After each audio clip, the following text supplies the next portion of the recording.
ఎన్నికల్లో చెప్పినట్టే రైతు భరోసా అమలు చేస్తున్నామన్నారు మంత్రులు. కేసీఆర్ నిర్ణయాల వల్లే ఆటో డ్రైవర్లు రోడ్డున పడ్డానన్నారు. విద్యార్థులకు విద్యతో పాటు సంస్కారం కూడా నేర్పాల్సిన అవసరం ఉందన్నారు మంత్రులు. ఎన్నికల్లో ఇచ్చిన మాట ప్రకారం రైతు రుణమాఫీ చేశామన్నారు కాంగ్రెస్ లీడర్స్.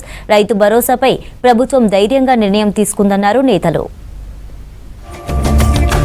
చిప్ల తయారీ పరిశ్రమకు హైదరాబాద్ అనుకూలమన్నారు మంత్రి శ్రీధర్ బాబు. పరిశ్రమ ఏర్పాటు చేసే పక్షంలో ప్రభుత్వం విధానాల ప్రకారం రాయితీలు ప్రోత్సాహకాలు అందించడానికి తాము సిద్ధంగా ఉన్నామన్నారు మంత్రి. నైపుణ్యమున్న మానవ వనరులకు కొదవలేదన్నారు. సరైన ప్రతిపాదనలతో వస్తే తమ ఆహ్వానం ఎప్పటికీ ఉంటుందన్నారు. సెమీ కండక్టర్ క్లస్టర్ ఏర్పాటు విషయాన్ని పరిశీలిస్తున్నట్టు తమ ప్రతిపాదనలో ఉందన్నారు. సెక్రటేరియట్లో పీటీడబ్ల్యూ గ్రూప్ ఏషియా విభాగం ప్రతినిధులతో సమావేశమయ్యారు మంత్రి శ్రీధర్ బాబు.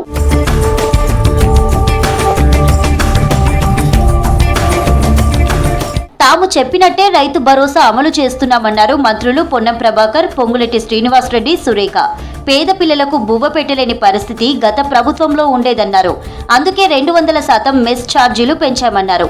ఆటో వాళ్లకు అన్యాయం చేసింది మాజీ సీఎం కేసీఆర్ అని ఆరోపించారు. ఊబర్ను తీసుకువచ్చి ఆటో వాళ్లను రోడ్డున పడేశారన్నారు.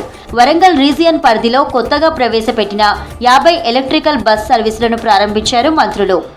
ప్రభుత్వం ఆర్థికంగా సహకారం అందిస్తుండొచ్చు, కానీ ఓవర్ డ్యూటీలు ఉన్నప్పటికీ కూడా బస్సులకు సంబంధించినటువంటి ప్రయాణికుల భారం, ఆక్యుపెన్సీ రేట్ గతంలో ఉన్నదానికి రెట్టింపు అయినప్పటికీ కూడా నా ఆర్టీసీకి ఆయువు పట్టైనటువంటి డ్రైవర్లు, కండక్టర్ల యొక్క శ్రమతో ఈ కార్యక్రమం విజయవంతంగా అయింది. వారందరూ కూడా హృదయపూర్వకంగా అభినందన తెలియజేస్తా ఉన్నారు.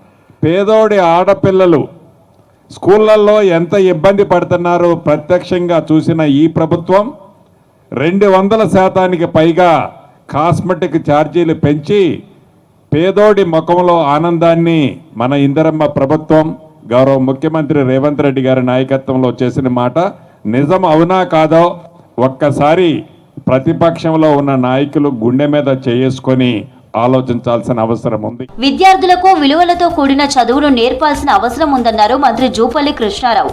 విద్యార్థులు విద్యతో పాటు సంస్కారం అలవర్చుకొని ఉన్నత స్థాయికి ఎదగాలన్నారు మంత్రి. నాగర్ కర్నూలు జిల్లా సింగోటం గ్రామంలో మండల ప్రాథమిక పాఠశాల, జిల్లా పరిషత్ ఉన్నత పాఠశాల అదనపు గదులు, పాఠశాల పునర్నిర్మాణాలను ప్రారంభించారు జూపల్లి. ప్రాథమిక ఆరోగ్య కేంద్రానికి శంకుస్థాపన చేశారు. జిల్లా పరిషత్ ఉన్నత పాఠశాలలో మహాత్మా గాంధీ విగ్రహాన్ని ఆవిష్కరించారు మంత్రి. సంస్కృతి అంటే జీవన విధానం.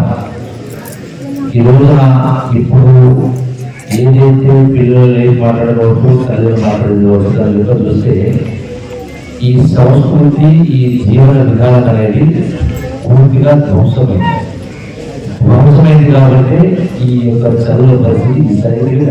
ఆదిలాబాద్ జిల్లాలో పర్యటించారు మంత్రి సీతక్క. రిమ్స్ సూపర్ స్పెషాలిటీ హాస్పిటల్లో మహిళా శక్తి క్యాంటీన్ను ప్రారంభించారు. మావల మండల కేంద్రంలో మోడల్ ఇందిరమ్మ ఇంటికి భూమి పూజ చేశారు. జాతీయ రోడ్డు భద్రతా మహోత్సవంలో భాగంగా హెల్మెట్లను పంపిణీ చేశారు మంత్రి. ప్రయాణాల సమయంలో వాహనదారులు తగిన జాగ్రత్తలు పాటించాలన్నారు మంత్రి. ప్రతి జిల్లాకు ఒక మోడల్ ఇండ్లను కూడా మనం నిర్మించుకుంటా ఉన్నాం.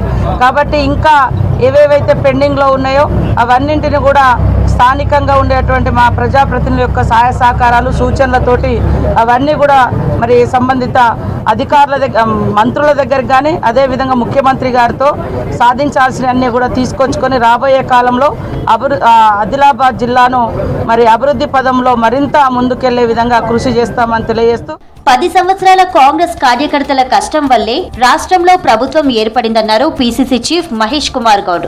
సంక్రాంతి తర్వాత కార్యకర్తల కష్టాన్ని గుర్తించి పదవులు కట్టబెడతామన్నారు. కార్యకర్తలను జెడ్పీటీసీ, ఎంపీటీసీ, సర్పంచులుగా నిలబెట్టే బాధ్యత తమదన్నారు మహేష్. ఆదిలాబాద్ పార్లమెంటు కార్యకర్తల సమావేశంలో పాల్గొన్నారు పీసీసీ చీఫ్, రాష్ట్ర కాంగ్రెస్ వ్యవహారాల ఇన్ఛార్జి దీపాదాస్ మున్షి.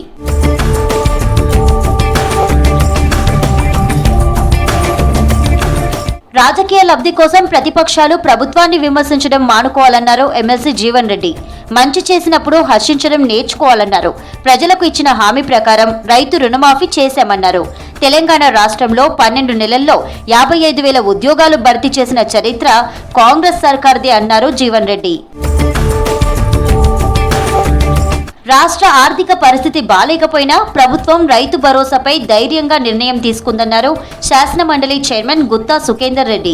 10 ఏళ్లలో నిర్లక్ష్యానికి గురైన ఇరిగేషన్ ప్రాజెక్టులను పూర్తి చేసేందుకు ప్రభుత్వం కృషి చేస్తుందన్నారు. తాను ఎడ్ల బండి నడిపేవాడినని, ఫార్ములా ఈ రేస్ గురించి తనకు తెలియదని చెప్పారు.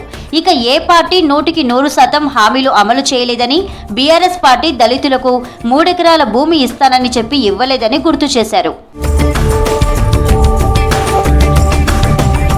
క్యాన్సర్ వ్యాధి పట్ల ప్రజలు అప్రమత్తంగా ఉండాలని సూచించారు ఎమ్మెల్యే పద్మావతి. ప్రభుత్వం తరపు నుంచి క్యాన్సర్ సంబంధించిన సహాయం అందిస్తామన్నారు. క్యాన్సర్ బాధితుల కోసం వైద్య సేవలను మెరుగుపరిచేందుకు కృషి చేస్తామన్నారు.